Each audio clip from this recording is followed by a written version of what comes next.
Welcome back to the Simplified Senior Transitions podcast, the show that brings you real stories, expert guidance, and trusted resources to help families navigate the journey into senior living with confidence. I'm Dale Corpus, a senior transition specialist and real estate expert based in the San Francisco Bay Area. I'm also part of the sandwich generation, juggling work, raising kids, and trying to find the right solutions for my own aging parents. That's one of the big reasons I started this podcast. Because let's be honest, finding helpful senior care info is hard. It's scattered, confusing, and often hidden by industry jargon. My goal with the show is to centralize all of it to make this transition easier, more human, and less overwhelming. Today's guest is Alex Beville, the Director of Business Development at Beacon Home Care. Alex works hand in hand with senior living communities, and what she sees behind the scenes might surprise you. We're diving into a powerful topic, what senior living communities often miss, and how home care fills the gaps. If you think your loved one is fully supported in assisted living, this episode will give you a new perspective and a few important questions to ask. Let's get into it. Welcome to the Simplify Senior Transitions podcast, where we help families navigate senior living, real estate, and everything in between. Hosted by Senior Transition Specialist Dale Corpus, this show brings you expert insights, real solutions, and stress-free strategies to make senior transitions simple. Ready to dive in? Let's go. All right, everybody, we're back. Alex, welcome to the show today. How are you? Good. How are you, Dale? I'm good. A very productive day. What day is today? Today is Tuesday, and it's just I got a lot of stuff done, and I was very excited to bring you on to the show. So let's just jump into the first question. All right, dive in. First question I got for you is, tell us about how you got into the world of senior care and what drew you to this work. Okay. So I actually got into senior care as a teenager out of high school. I needed a full-time job. And my brother found out about a mass hiring event at a skilled nursing facility. And so I went and they hired me on the spot in housekeeping. I spent a couple months in housekeeping and they moved me to reception and then to admissions and then to business development. And so I spent about 15 years in skilled nursing facilities and I just really enjoyed the time with the seniors. Okay, nice. And what does your current role as Director of Business Development at Beacon Home Care involve? My current role as Director of Business Development is really to make sure that Beacon stays involved in the community engagement, knowing what's going on in the community, and then going out and meeting with families and seniors and just seeing what their needs are, really making sure that they know what resources they have and what opportunities they have through home care. Okay. And I know you work closely with senior living communities. What do most people not realize about that dynamic? I think one thing that most people don't realize is that we do work very closely together. Sometimes seniors live in these communities and they may just need a little bit of extra help for that time. And so we really partner up with them when their residents need a little bit of extra care. Okay. And so do senior living facilities allow an outside home care company to bring in their own caregivers to their facility? They do. Sometimes we're contracted with communities where if they are short-staffed, we are able to provide that caregiver, that staffing for them. Yeah. But normally we work through the individuals. We meet with their residents and it's a private agreement between us and their residents. Okay. So that's normally how it works. I wanted to segue into some questions that help identify the gaps in senior living. My first question there is, what are some of the most common gaps you see in senior communities? I think one of the most common gaps is the lack of communication. Okay. Sometimes a resident might start declining very lightly, very slowly, and maybe their staff doesn't communicate that to management or to the family. And it kind of, the senior starts to need more assistance, and it's something that the community just wasn't ready for. Things like that tend to create gaps. And another thing is just sometimes their residents need help on a non-regular basis. So maybe we're just going in one time a week to help with laundry, or maybe we're going in one time a week to go on outings with the client. Just that extra assistance that sometimes the residents need. That's where we come in. Okay. Can you share an example of a time a resident needed more than what the facility could provide? Yeah. So we actually just were working with a client that was getting ready to be placed in a senior community. Hmm. And the weekend she declined very quickly, and she was unable to meet the requirements to be placed into the assisted living. Hmm. And that's where we came in is she needed round the clock care, but she was a little bit too high level for a senior community. Hmm. So that's where we came in and it really provided that care that the facility couldn't do.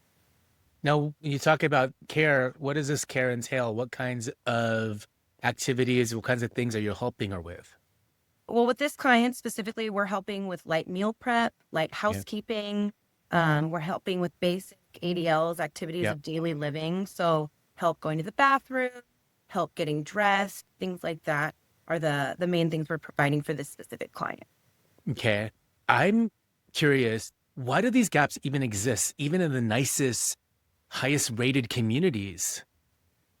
I think these gaps exist sometimes due to time constraints or rushing to get someone into a community and not really thoroughly looking it over and making sure that the client's needs can be met by the community. Okay. I think that's one of the biggest reasons for gaps in senior communities is that lack of taking the time to really find out what's best for the client. And now, do families typically realize what's missing, or is it something that becomes obvious later on? I think I've seen both instances where families are aware of what's missing and it becomes an issue. And then I think sometimes there are times where it goes too far and the residents can decline very fast because it was missed. Hmm. Now, what kinds of challenges do these gaps create for the seniors themselves? Oh, the challenges are very rough. It Okay. can take a toll on their mental health. It can take Uh-huh. a toll on their physical health, obviously. And just that feeling of loneliness that seems to be a common denominator when these Okay. gaps are filled in. Now, when you're called in to provide additional support, what does that typically look like? Can you give, even more examples? It's really different for each client. Hmm. So all of our care is based on the client's needs. Hmm. So it may look a little bit different for everyone. For instance, we have a client, an assisted living, Hmm. and she just wants companionship. She just wants someone to be with her a couple times a week, provide, you know, do games, provide puzzle time, things like that. And there's other instances where we're in the room all day providing that extra ADL care Yep. because the client can't do it and the community can't do it. Okay. Are you noticing that it's usually temporary help, or do seniors often need long-term supplemental care? I think there are clients across the board. There are Okay. clients that just get that little bit of assistance for a short time. Maybe they're transitioning from a hospital back into the senior community. And there's clients that we're there 24 hours, 7 round the clock. So it's very patient based. Okay. Now, how do you guys coordinate care with the staff at the facility to make sure everyone's on the same page?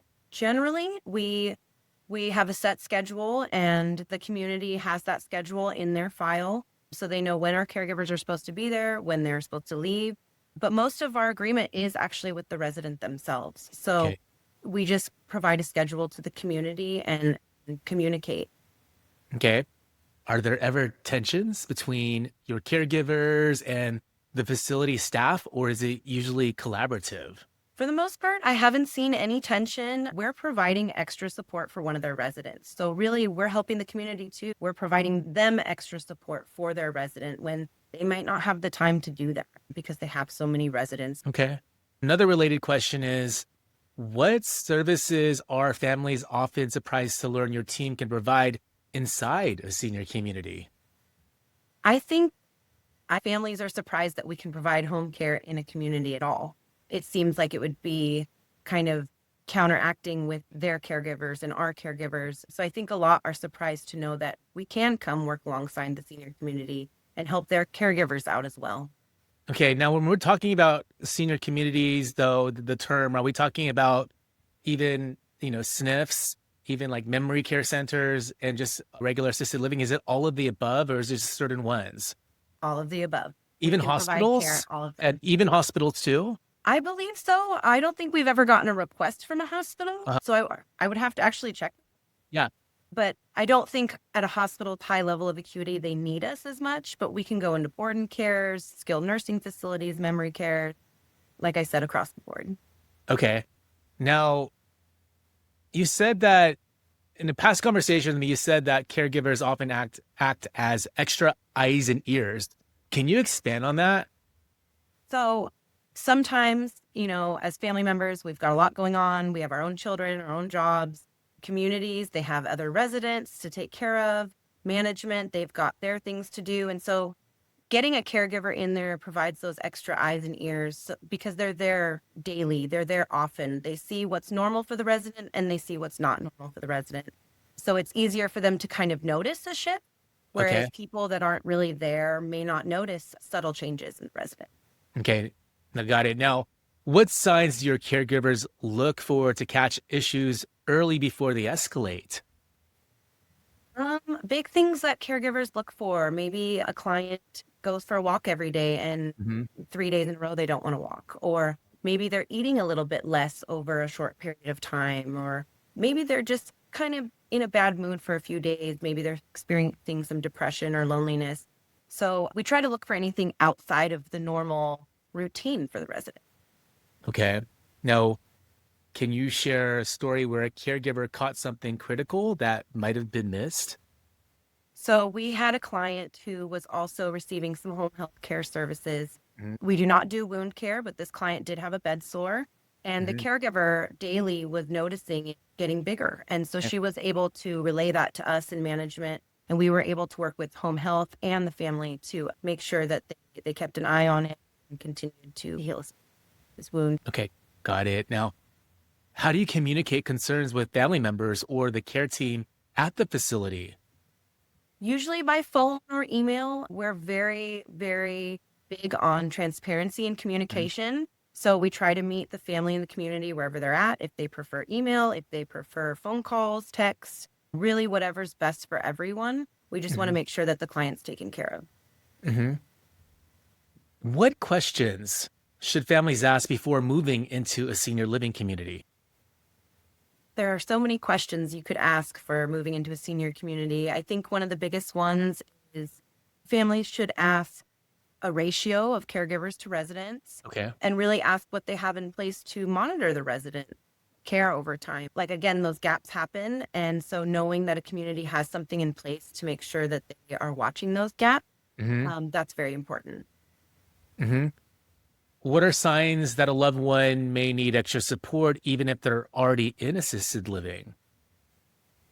Sometimes you might see a resident kind of struggle in their Mhm. normal routines. If a client normally ambulates with a walker 20 feet, maybe they're going down to 10 feet over time. And that might be something that you want to look for. Hmm. And then for families who assume their loved one is fully covered, what's your message to them? Assume they're never fully covered. Okay. I think it's really important. These seniors need care in all kinds of different ways. And so it's easy to think everything is fully covered, but maybe they need more laundry assistance. Maybe Okay. they need more help walking, need help making phone calls, things like that. So just being really aware of what the client needs, Hmm. and what to look for. Okay. How can they avoid being blindsided by the reality of under supported care?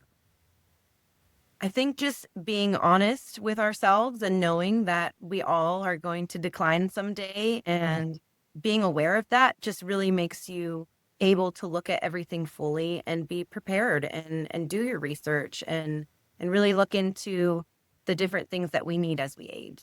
Being that you're a senior living professional and have a lot of experience in this space, I want to get professional perspective on trends. So I have some questions related to this.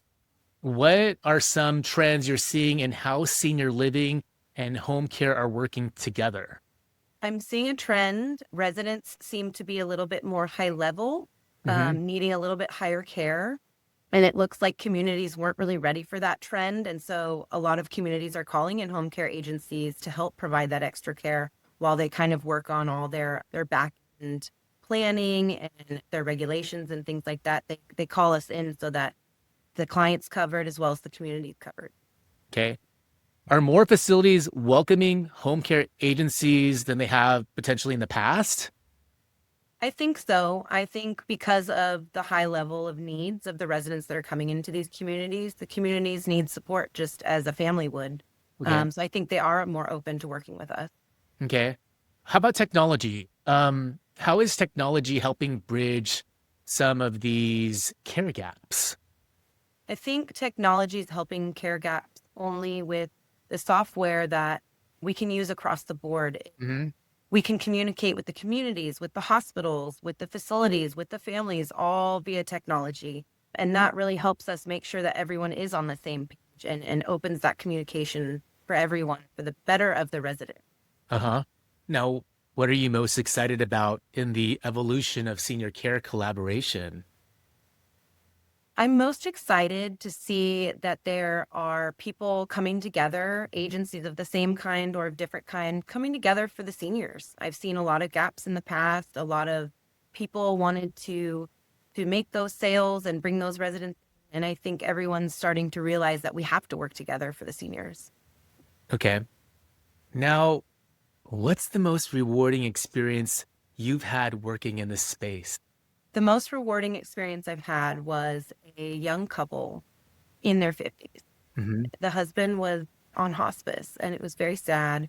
The wife was working full time and she was just so stressed trying to figure everything out. And instead of providing care for her husband, she just wanted to spend time with him and love on him. Hmm. And we were able to staff 24-hour care where her and her family could just be with her husband, loving on him, and we Hmm. could do all the work. Her sister cried to me and let me know that we really, really made it easier for her. And that's what's rewarding to me. Nice. And you were able to be there and just let that family enjoy that time together that they have left. That's amazing that you guys were able to do that. Now, what motivates you to continue doing this work? What motivates me is the seniors, spending so much time in facilities and having an 88-year-old grandma that I help take care of as well on my own. Seniors are my people and I just enjoy them. And I think as we age, we need fun and we need love and we need people that make the end of our lives enjoyable and bright. That's what I want to do. Yeah, I love that. Now, for someone listening who's unsure about whether their loved one needs more support, what advice would you give? I would say it doesn't hurt to look into it. Most home cares will do a free assessment. Hmm. If you're thinking that mom might be struggling a little bit more than normal, you can call a home care and they will come do an assessment free of charge. And if you're not ready, that's okay. At least you kind of know what to look for and what to be ready for. Okay, now what's something people get wrong about senior care that you wish more folks understood? I think one thing that people get wrong about senior care is um, that there are too many healthcare workers that don't care. Across senior healthcare specifically, I have found so many individuals across different agencies that really do care, that will do the best by the client, and just really want the seniors to age in place with integrity and dignity. Okay. Now, one of my last questions, is there anything I should have asked you that I didn't ask you yet? I think just if you're looking for home care, to give Beacon Home Care a call. We cover the greater Bay Area. We have multiple offices. We're locally owned and operated and licensed, bonded, and insured. And our company is very family oriented. We are family and we want to provide that extra family support to you. Or what territories in the Bay Area, what counties do you cover? We cover Solano County, Contra Costa County, Alameda County, San Francisco. We're kind of everywhere. Mhm. And we're constantly hiring caregivers so that we can expand that. And how can people get in touch with you or learn more about Beacon Home Care? So simple. You can go online at beaconhomecare.com. There's a place in there that you can input information if you'd like a call, or you can always call the main line, which is 888-973-7748. And you'll always get a person. You'll never get a recording or an automated voice message. You'll get a human every time. All right, Alex, thank you so much for being on the show. No problem. Thank you, Dale. You're welcome. This conversation was such a powerful reminder that moving into senior living isn't the end of the story. It's just the beginning of a new chapter that still needs thoughtful, layered support. Your insights about collaboration, advocacy, and filling the care gaps were invaluable. And I know families listening are walking away better equipped. And for those of you watching or listening, if your loved one is considering senior living and you need to figure out what to do with their home, let's talk. Schedule a free consultation with me by clicking on the Calendly link in the description box below. Learn more about my services at www.simplifyseniortransitions.com or send me a DM on Instagram at soldbydale. If you found this episode helpful, please leave a review on Apple Podcasts or Spotify. It really helps more families find this show when they need it the most. And don't forget to share this episode with someone you care about who might be navigating this same journey. Thanks for joining me. Alex, thanks again for being here. Thank you, Dale. You're welcome. And I'll see all of you on the next episode of the Simplify Senior Transitions podcast.